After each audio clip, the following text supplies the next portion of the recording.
আসসালামু আলাইকুম। এই যে টাঙ্কি লাগাইছি, তারপরে এই যে পাইপ।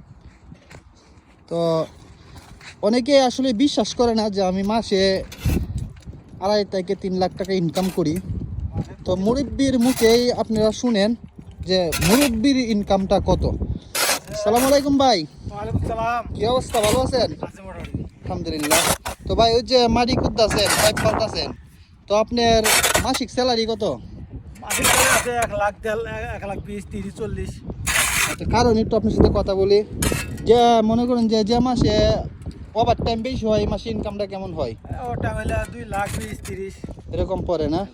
তাহলে আলহামদুলিল্লাহ ভালোই আছেন। আচ্ছা, ভালো আছে। ভালোই আছেন, হ্যাঁ। Bye bye.